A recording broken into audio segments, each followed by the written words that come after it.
भेदभाव और ये ऊंच नीच ये जारी रखना चाहते हैं और भी सतत। वो कहते हैं समरसता लाओ समाज में।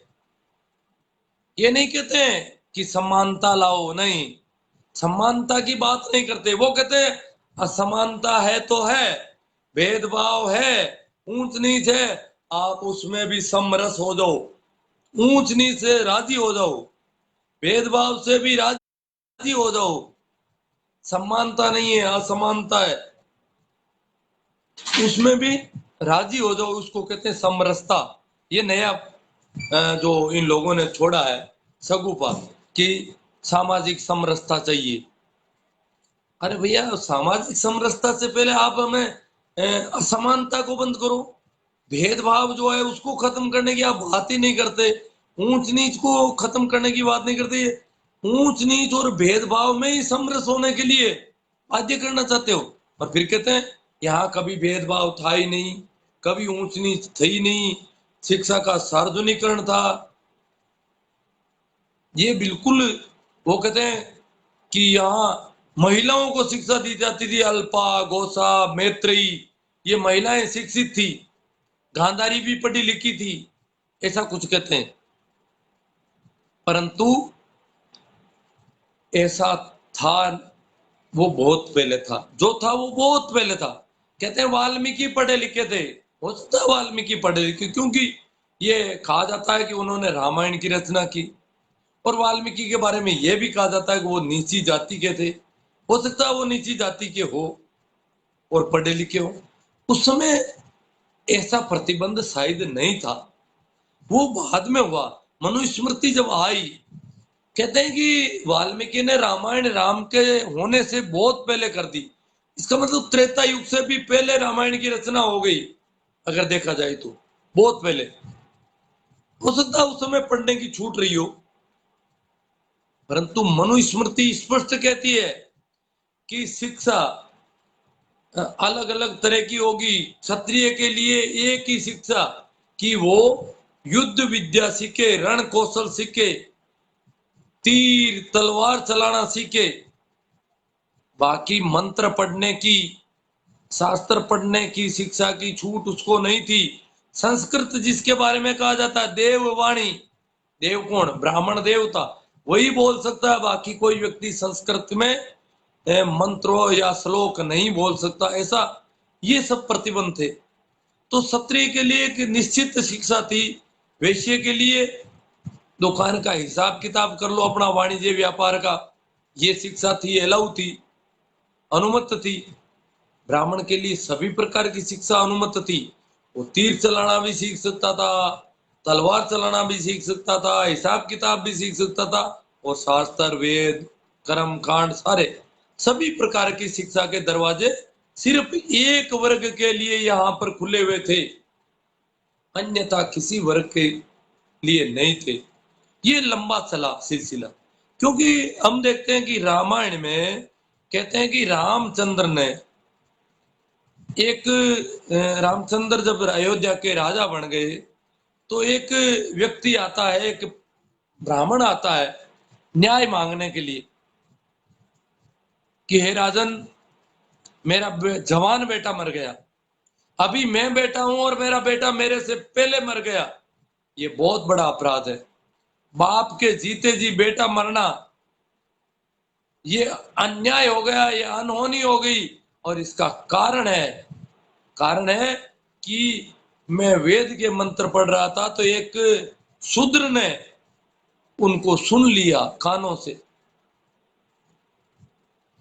शूद्र के सुनने की वजह से ब्राह्मण का बेटा मर गया। तो शूद्र को वहां बुलाया गया, पूछा गया कि तूने अपराध कर लिया, तुझे मंत्र नहीं सुनने चाहिए थे, और तेरे मंत्र सुनने से इसका बेटा मर गया, इसलिए इस अन्याय की सजा तुझे दी जाएगी, और अपराध तेरे कानों ने किया है। राजा रामचंद्र न्याय करते हैं कि अपराध तेरे कानों ने किया है, इसलिए इसके कानों में पिघला हुआ शीशा, शीशा कितने टेम्परेचर पर पिघलता है, जो गणित के विज्ञान के लोग हैं उनको पता होगा कि शीशा का गलनांक बिंदु क्या है। गलनांक बिंदु से पहले तो उसको ढाला नहीं जा सकता कान में। तो जो गलनांक बिंदु है टेम्परेचर का सेल्सियस में, शायद शीशे का गलनांक बिंदु ये 250-300 तो होगा ही डिग्री का। अब 250 उकुलता खोलता हुआ पानी 100 डिग्री होता, कितना गर्म होता है खोलता हुआ पानी। तो शीशा जब खोलता है, गलनांक में आता है और कान में डाला जाता है, उसमें कितना गर्म होता है, शायद पूरा सिर फट सकता है अगर कोई कान में डाले शीशा। इसका मतलब वो खत्म हो गया होगा आदमी जिसके कान में रामचंद्र ने शीशा, पिघला हुआ शीशा डालने का आदेश दिया था। ये न्याय हुआ था उस समय, कारण कि उसने मंत्र सुन लिए। इसका मतलब शिक्षा की छूट नहीं है। उसके बाद में द्वापर युग बताते हैं, वहां पर अपने एकलव्य की कहानी सुनते हैं। एकलव्य को तीर तलवार चलाने की शिक्षा की अनुमति नहीं, और अगर कहीं से सीख लिया तो उसका अंगूठा दक्षिणा में ले लिया गया और उसका वो काम रोक दिया गया। पेनल्टी लगी उसको, बहुत भारी दंड कीमत चुकानी पड़ी उसकी। तो इस प्रकार राजकुमारों को शिक्षा देते थे धनुर्विद्या की सारी। ये जो गुरुकुल बताते हैं, क्या है गुरुकुल प्रणाली? गुरुकुल प्रणाली का मतलब है कुछ गिने चुने लोगों को शिक्षा दी जाएगी, बाकी वालों को बंद कर दो। गुरुकुल प्रणाली तो यही थी अगर उसको देखा जाए तो। हमारे अतीत में थी, हमारी संस्कृति है, हमारी वो है, इसलिए गुरुकुल आनी चाहिए। अरे भैया, गुरुकुल में बहुत अन्याय था ना। हमारी है, हमारे यहाँ गलती हुई है तो हमें कहना चाहिए कि हम गलत थे और गलत को वापस स्थापित नहीं। अब हम ग्लोबल है, अब हम वैश्वीकरण के दौर से गुजर रहे हैं। अंग्रेजों के आने से यहाँ दुनिया की हवाएं चली। ये देश, इस देश में पूरी दुनिया की हवाएं रम गई, और इस देश के जो लोग मेघालय की वजह से स्कूलों में प्रवेश पा गए, स्कूलों में प्रवेश नहीं मिलता अगर मेघालय नहीं होता तो।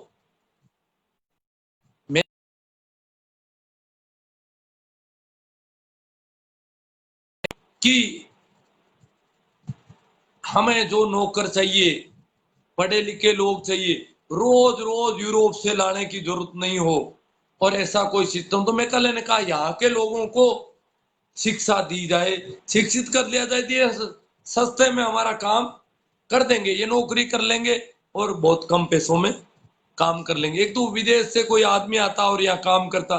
ये छोटे मोटे काम करने के लिए शिक्षा की शुरुआत की।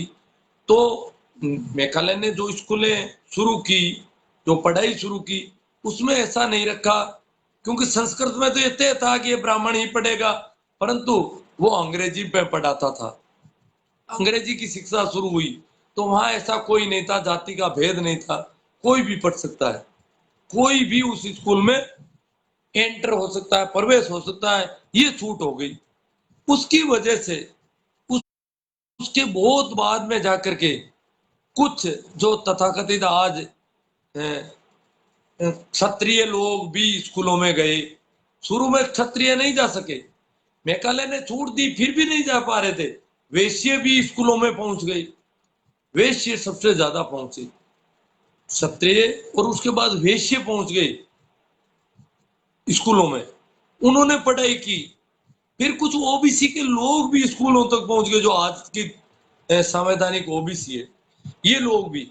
अंबेडकर तो एकमात्र दलित है अगर देखा जाए तो, जो अंग्रेजों के जमाने में पड़ गया। वो तो बड़ौदा के महाराजा की वजह से, उन्होंने वजीफे दिए, उनकी वजह से पड़ गया। बाकी बहुत शायद बहुत कम लोग दलितों में पढ़े होंगे अंग्रेजों के जमाने में भी। छूट तो दे दी, फिर भी स्कूल में प्रवेश नहीं पा रहे थे लोग। कारण कई थे, क्योंकि सामाजिक स्थिति इतनी नीची थी कि आदमी सोच ही नहीं सकता कि मैं स्कूल में एंटर कर सकता हूं। तो ये मेघालय की देन है।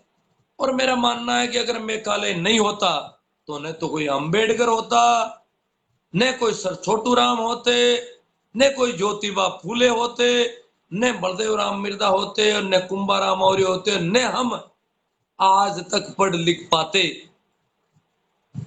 वो लोग पढ़े, ज्योतिबा फूले पढ़े, और उनकी पत्नी ने लड़कियों तक को पढ़ाने का बीड़ा उठा लिया। पढ़ाने में अगर पढ़ाने की और शिक्षा की अगर देखी जाए, क्रांति देखी जाए, तो मेकाले के बाद में दूसरा सबसे बड़ा श्रेय जाता है ज्योतिबा फूले और सावित्रीबाई फूले को, जिन्होंने ये बीड़ा उठाया कि पढ़ाएंगे लोगों को, और पढ़ाने के लिए लड़ाइयां मोल ली, संघर्ष किया, लोगों ने उनको मारने के प्रयास किए, फिर भी उन्होंने अपना संघर्ष का रास्ता चुना और पढ़ाने का काम शुरू किया। मेकाले के बाद फिर अंबेडकर पढ़े, सर छोटू राम पढ़े, मिर्जा बलदेव राम पढ़े, ऐसे ही और कई सारे लोग पढ़े।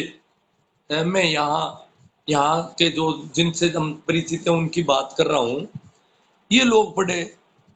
तो इनके पढ़ने, जैसे सुभाष चंद्र बोस पढ़े, अंग्रेजों की वजह से पढ़े। कहते हैं कि सुभाष चंद्र बोस यहां से जब लंदन गए पढ़ने के लिए अंग्रेजों के देश में, वहां बहुत सारे लोग वहां जाके पढ़े थे यूरोप के देशों में, तो वहां पढ़े, और यहाँ पर जब उन्होंने यहाँ के जो 3-4 स्तर की राज्य प्रणाली थी, छोटे जागीरदारों से लेकर के बड़े जागीरदार, राजे महाराजे और अंग्रेज, अलग अलग स्तर थे राज के, तो अंग्रेज तो एक तरह से यूं लगता था कि कोई देवी अवतार है, गोरे रंग का आदमी, उसके सामने भी कौन दे, राजे महाराजा भी उनके सामने देखने से सकुचाते थे, इतना अलग स्टैंडर्ड था उनका। तो कहते हैं सुभाष चंद्र बोस ने जब लंदन में गोरे अंग्रेज को जूतों की पालिश करते देखा, और सुभाष चंद्र बोस ने अपने जूतों पर पालिश करवाई अंग्रेज से, गोरे आदमी से। सुभाष चंद्र बोस कहते हैं मेरे आनंद का ठिकाना नहीं रहा कि गोरा आदमी मेरे जूतों पर पालिश कर रहा है। यहाँ तो पूरा देश राजे महाराजे उनके जूतों पर पालिश कर रहे थे, जो तथाकथित बड़े बड़े राजे महाराजे थे वो अंग्रेजों के जूतों पर पालिश कर रहे थे। पर सुभाष चंद्र बोस वहां पढ़ने गया और उसको एकदम से स्वाद लगा कि अंग्रेज कोई देवी अवतार नहीं है, और जिसने अंग्रेज को जूतों पर पालिश करते देख लिया वो यहाँ आकर के अंग्रेजों के जूते पर पालिश नहीं करेगा। जिसने ऐसा रस चख लिया, वो स्वाद देख लिया, जो आजादी देखी, वहां की हवा लगी, वहां की यूनिवर्सिटियों में जो फिरा घूमा और दुनिया भर के लोगों के बीच में रहा, तो वो आदमी यहाँ आकर के चाहने लगा कि मैं भी इस प्रकार, हम ये मुल्क भी आजाद होना चाहिए। ये कहां से शुरू हुई? ये मेकाले से शुरू होती है। मेकाले की शिक्षा नहीं होती